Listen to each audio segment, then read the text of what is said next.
So there is a major difference in how the Chinese view the two different cabinet members. When it comes to Blinken, China feels that Blinken is one of the biggest hawks and is trying to contain China's economic growth and is being really led by the national security war machine and trying to sort of keep China's economic and political influence diminished. Yellen, on the other hand, is viewed as far more dovish in the by the Chinese government. The Chinese state media the last couple of days has been saying, we welcome Yellen. She's far more pragmatic than anyone else in the Biden regime. She's somebody that we hope we can work with because we really need to get economic trade and economic relations back on track because, frankly, China's economy is in a very weak position.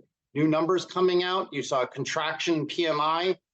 So it was at a 49 number, up slightly from May, which was at 48.8, but still weak. And probably more disconcerting is services. So the services PMI dropped from May to June from 57.1 down to a really anemic 53.9. So China's really looking for a corridor where they might be able to open up better relations with the United States.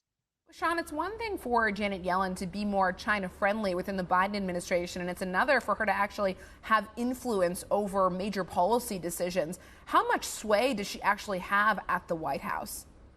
Yeah, that's a great question. So the Chinese feel that Yellen might be more dovish and more pragmatic, but the concern they have is right now they just don't think that she has a lot of sway on policy making when it comes to national security issues and geopolitical issues. That seems to be more the purview of, again, Tony Blinken, who the Chinese view as a major China hawk, as well as the National Security Council. So the concern that the Chinese have is in the run up to the next presidential elections in the United States, whether it be Biden, whether it be Kennedy, whether it be Trump again, you're going to see more xenophobia and China bashing, because that's the only thing that the American Republicans and Democrats can agree on, is that they have to criticize China. So China's economy is in a really weak space.